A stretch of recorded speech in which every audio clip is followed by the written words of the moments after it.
Namatai Kwekweza, and I work with a youth leadership development and advocacy organization called We Need Trust. And our organization has 6 pillars. We call them the W pillars or values.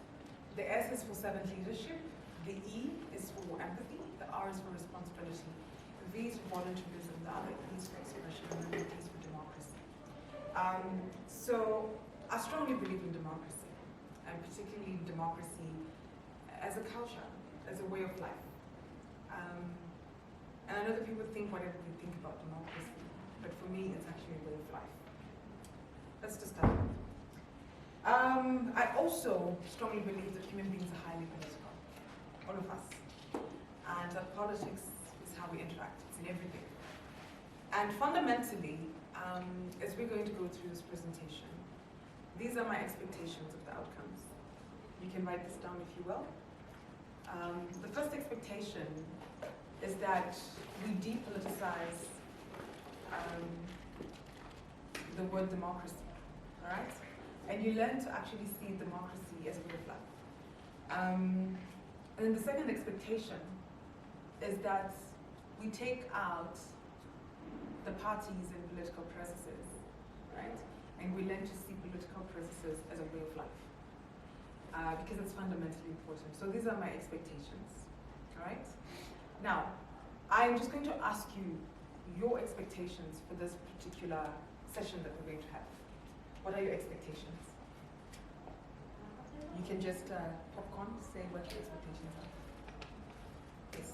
Well, just to hear from you, I remember listening to Anita radio. I was like, oh, she's very brave. So just to sit and listen and hear what you have to say. Oh, fantastic. Thank you so much. I didn't get your name. What's the name? Thanks, what's the name? Next, yes. Benilda. I'm excited to hear if you've ever been arrested by the government for pushing for ideas that you think are worthy to be included in our political constitutions or rules, yeah. Okay, thanks, Ben. Right, do you like it if I call you Ben? I'm good with anything. That's fantastic. Thank you. All right, so I've put these on the screen here.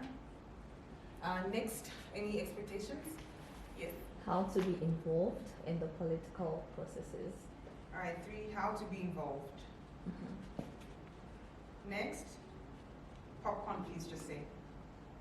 I didn't get your name, sorry. Tembi. Is it Tembi Day? Tembi, just Tembi. Is Tembi just that? Yeah. That's your name on your ID. For now, yes. Otherwise, I'll then draw the entire room to my name. Okay. But for now, let's use that. All right, that's fine. Thank you so much, Tembi. All right. There's a woman that I like. Her name is Tembele Pute. She, she used to be, I'll just put them here. She used to be the country director for PACT. PACT is like this really big organization. Okay. Well, it eventually closed, and now she's with the EU. So, when you say Tembi, I thought maybe you're the Sazi. Oh. Yes, that's why I kept probing. So I think for me, she's quite iconic, and she's my role model. So she's one of those people that are quietly doing well in life. Can't be doing well, but doing well nonetheless. She's an excellent role model. So thanks so much, Tembi. Yes, more expectations, please. Yes. Why is it important for young people to vote, and why is it important to be ZANU or CCC? What about to be neither? Yeah, or to be neither. What about not to be? So this one is on voting, and CCC and ZANU. Okay, so you've taken us where I didn't want to go with this. That's fine. Yes. Any more expectations? Yes. The effect of having a political voice in your career. All right. The effect of having a political voice in your career. That's number 5. Yes. Anyone else? There's politics there.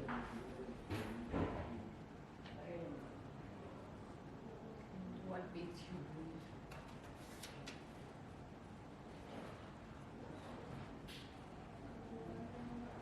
politics?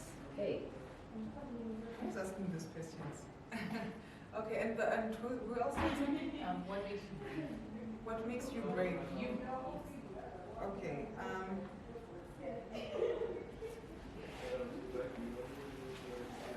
All right. So I think we'll end with this 7 expectations. Hopefully that by the end of the session, I would have responded to most of them. I hadn't really prepared to talk much about myself in this, so it's about you now. But I'll do my best to ensure that we meet all the expectations, including the ones that I had. So, I will then come back to the sticky notes. My first question to you is, what is politics? Please write your response. I'll give you the next 3 minutes. What is politics to you? Yes. Right. So, I think politics is a system whereby the social, economic, and humanitarian aspects of a society are supposed to be addressed by the people voted for. Okay, fantastic. Thank you. Can I have that, please? Let me write You it need to write it. Okay, sure. Next. I say politics is the strategic / diplomatic relationships in regards to positions of influence, positions of power, or resource allocation. Fantastic. Thank you. All right, this is looking very good. You can tell us? Okay, it's working for responsible people in power. Okay, thank you. Politics is who gets what, when, and how, and it also encompasses the struggle for power.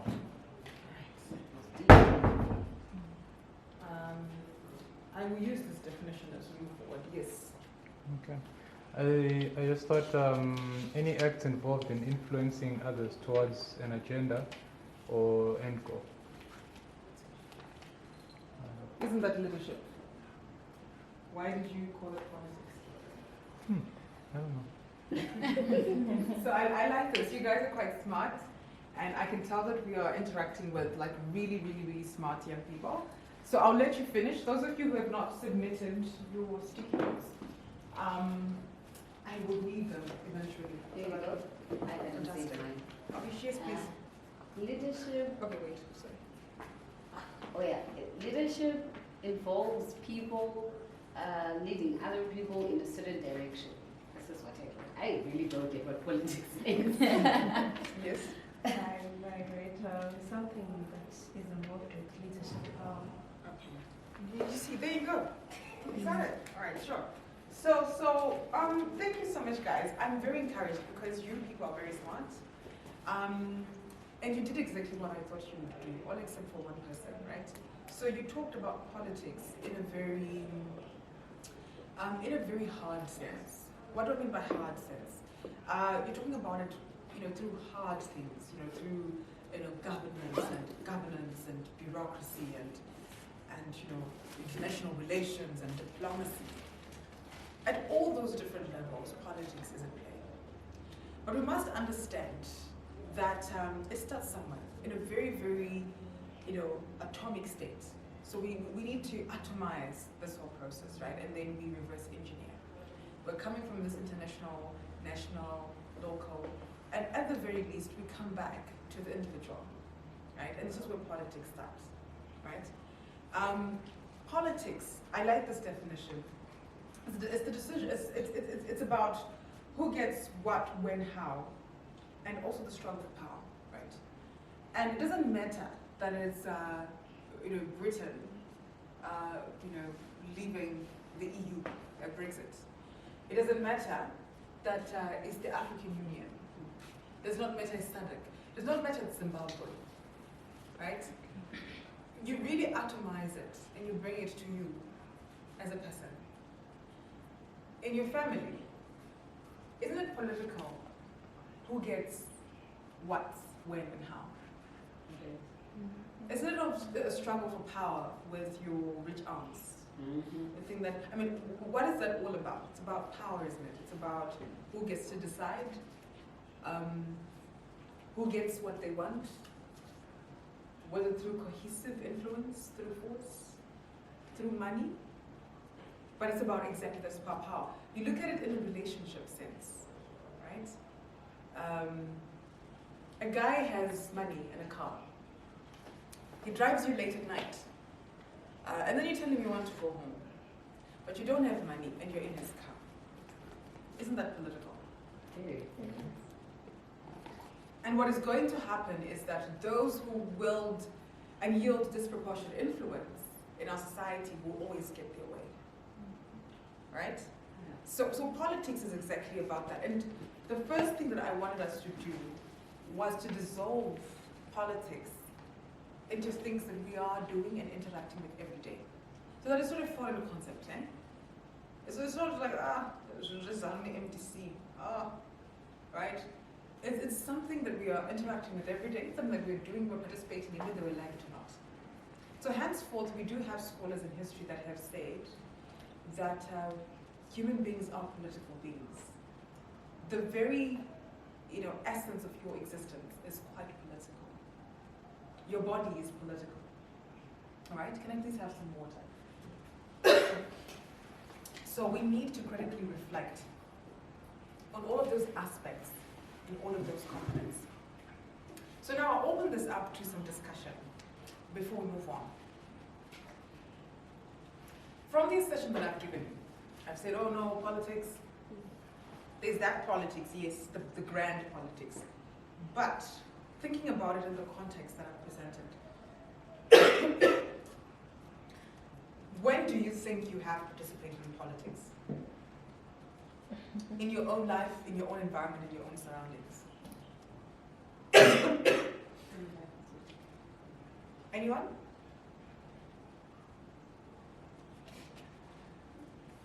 You know those guys, yes? I think when I led a whole school of girls against the school because of something they were doing that I did not agree with. That's very political, yes. I think I participated in politics. Yes. Mm-hmm. Dishing food at family events. Oh! I will high five. Amen.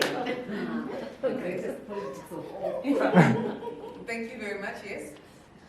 I think the way I distribute our house stuff to siblings. Yes. So I like the examples you're giving, right? Distribution of labor. Some get more labor, some get less.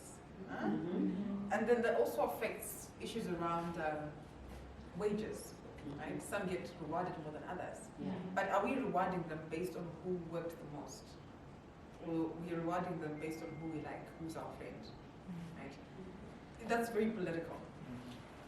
And the reason why I want us to do this is so that when we start to talk about the grand politics, the ones that you're saying, everything is contextual and is relevant, right? Right. What are the forms of politics? Have you experienced personally at a very localized level in your family? What are the forms of politics?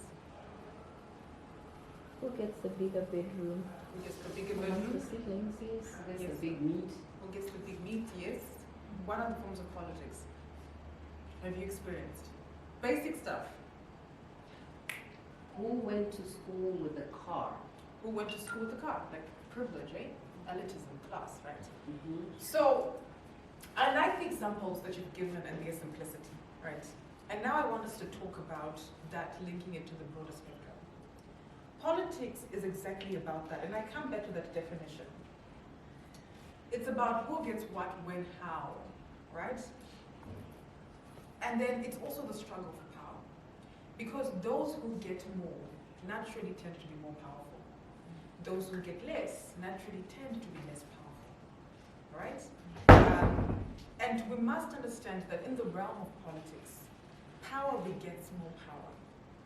And also in the realm of politics, weakness begets more weakness. What does that mean? It means that those who are powerful will continuously use their power. They will deploy their power to become more powerful.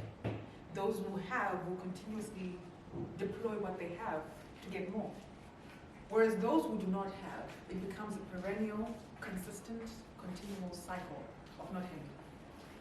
Powerlessness begets more powerlessness, right? The weak become weaker. You know in a household that if you want your father to give you something, to my him, your favorites, right? Done deal, right? It's true. And we see these manifestations in actual national politics, right? Where we know that those who have proximity to power and who can whisper in the ears of power. On the presentation, I had a picture. You know that common picture here? She actually whisper, it's proximity. And then the influence, right? You've heard that common joke. Right, but it's what it does is it creates that atmosphere of power, right? And that is quite political.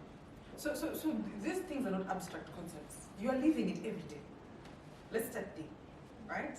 Okay, who gets the bigger chunk of food? Who gets the bigger chunk of meat, right? That's political.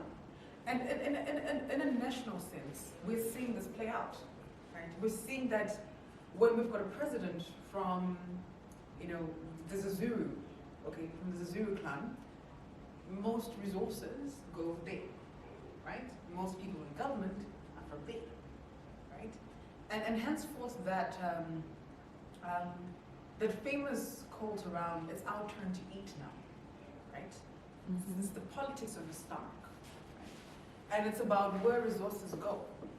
So if you get to a family gathering and the lady who's dishing the food is your friend, child, it's your turn to what? To eat, right? Exactly. So these are manifestations of what is political in a grand sense, but we're living this every day. So the first thing that I wanted to do was to localize this in a way that you can understand, because you are only able to participate in politics at a national level when you can see it every day. When you can no longer deny that you're already a participant, that you're already an actor. It's either you act or you are acted upon, right? This is how this works, okay? So that's politics. Can I stop now and ask us where we are, what we've understood, if you have any reflections, and then we move? Because we're still laying out the foundation of the framework. Is this hard stuff? No. Before we get into the participation, all that stuff. Is this hard stuff? No. So far, so good.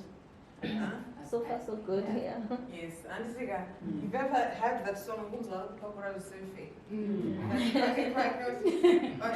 That's very political, right? Yeah, and there are dynamics that create those scenarios. There are dynamics that decide who gets more space, right? It's political, and we must learn to see it for what it is, right? We must learn to see it for exactly what it is. It's very much political. And these dynamics play out everywhere, in a national sense, in a local sense, in an international sense. These dynamics are at play. Of course, they do become more complex. They do become very complex as we get to the national and international level. But the very essence hinged on human interest, the human interest to say who gets what, when, and how. It's about interests, right? That's politics, right? The final thing that I want us to do as we move on to democracy and we debunk the word democracy is to always view politics as morally neutral, right? What do I mean by that? It means that politics is neither good nor is it bad. It is just politics. Understand? It is just a contestation of our interests, right? I want to give you examples that are pragmatic. If you are two women who have an interest in one guy, or if you're two guys who have an interest in one girl, in a normal sort of circumstances, where that guy or that girl was not there, you'd probably be friends, right? But you then begin to vilify each other because both of you want the same thing. You understand? You both want the same thing. And one of you is going to get it. And in an unfortunate twist of events, you both might never get it. It's possible. But you then learn to see the other person as bad. You say, oh no, they can't have it because they are such a bad person. They can't have the girl because he's abusive, and you're probably even lying. You make stories out, right? It's about, we want the same thing. I want, you want it. One of us has to get it. Right? And then people end up doing what? So I know this sounds quite familiar, right? We see this in our national politics. we want the same thing, and then we start to vilify, they're bad, like this. And then you hear them saying, no, the opposition will never see anything good with the ruling party. Oh, and the ruling party will never see anything good with the opposition. Exactly. You both want the same thing, one of us can have it, right? And then that becomes the issue there, right? So the critical discussion around interest is hinged on that. Yes, sometimes they are bad people, they're there, but sometimes you're just both good, I would say that in quotes, people who want the same thing. So interests are very important for us to remember as we go ahead, right? Because that will help you to be a very good political animal, very good political player. And democracy basically is about the power of the people. Right? It's about the power of the people. So the definitions around we the people, for the people, by the people, with the people, that's what democracy is about. Right? That's what it's about. And it also encompasses a lot of the stuff that you were saying, decision making, how decisions are made. And again, we come back to localizing it in a family unit. Because I don't want you to see these things as very foreign and abstract. They're things that you're interacting with every day. And I personally believe that one of the reasons why people struggle to understand democracy at a national level, it is because we grew up in households where there are democracies. And we then begin to perceive that that way of doing things is the projection of how national leadership should do things. Right? And some of this can be attributed to a lot of things in terms of how society has been organized, socially, politically, and economically. Religion, culture, they've played significant parts in influencing how we perceive a democracy. Right? So I'll give you an example. When you grow up in a household, you are taught that who's the head of the house? The father, right? So the emblem of leadership for most people is usually a man, who's usually much older, who makes the decisions. What is the role of women in all of this?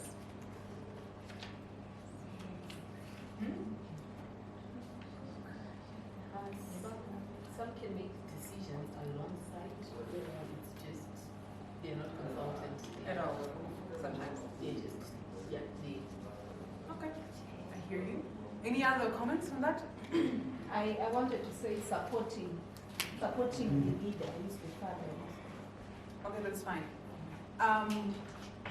Who ordained, where does the legitimacy of this leader, where's the name come from? Who ordained him? Yes. Religion and culture. Yeah. And then they'll say it's God, right? They'll say it's religion and it's culture.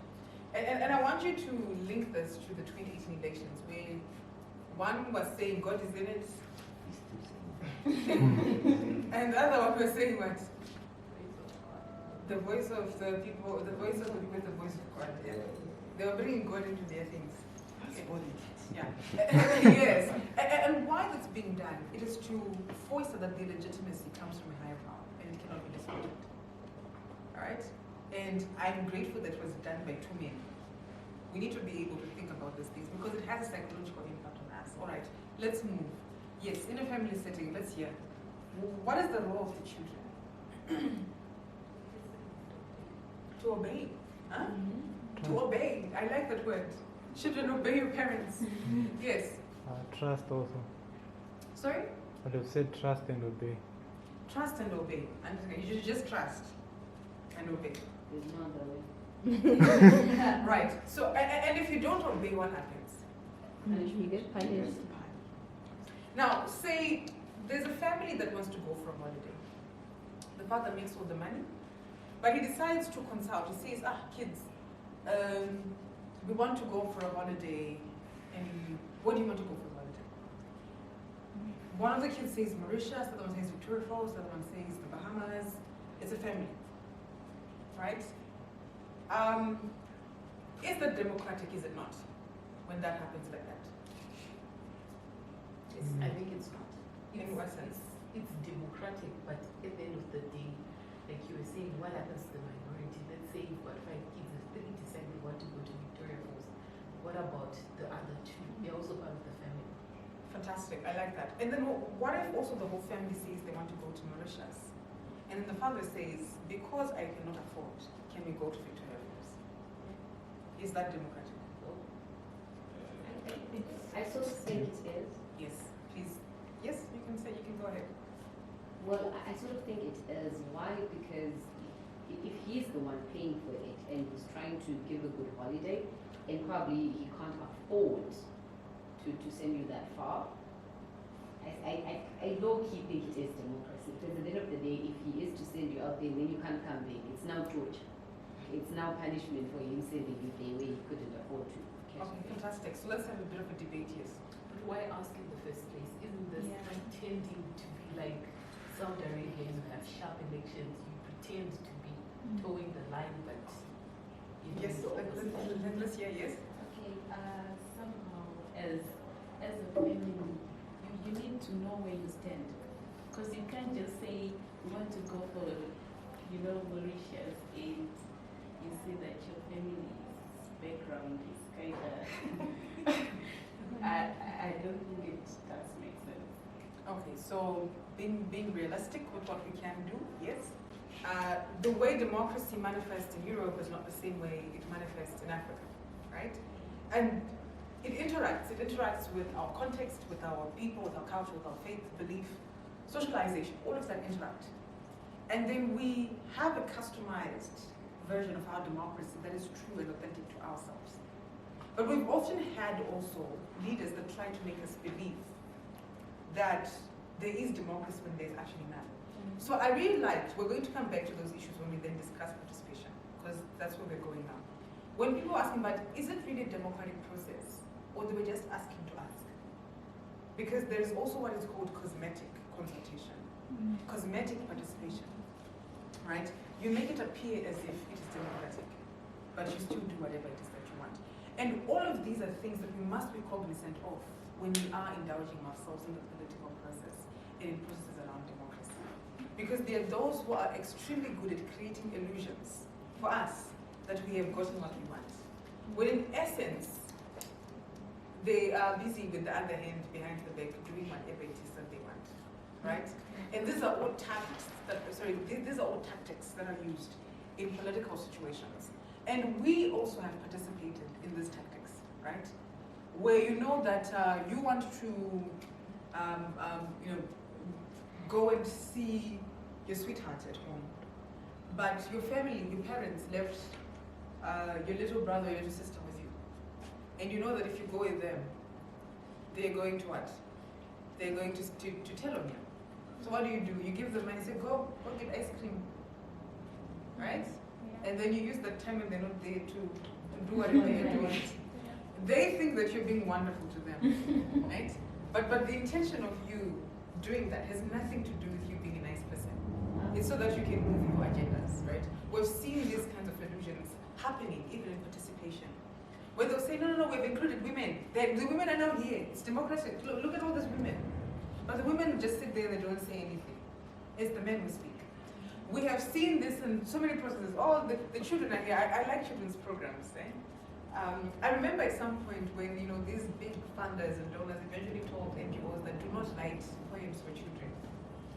Right? So they would say, there's the Day of the Child and of the African Child, and then you organize this big conference, and then these children are brought in, and then they are reciting things that the grown-ups wrote for them. So no, but these are not children's voices. So it gives the illusion of participation, right? It gives the illusion that people have been heard. But those illusions are there where the powerful will deploy themselves behind the weak.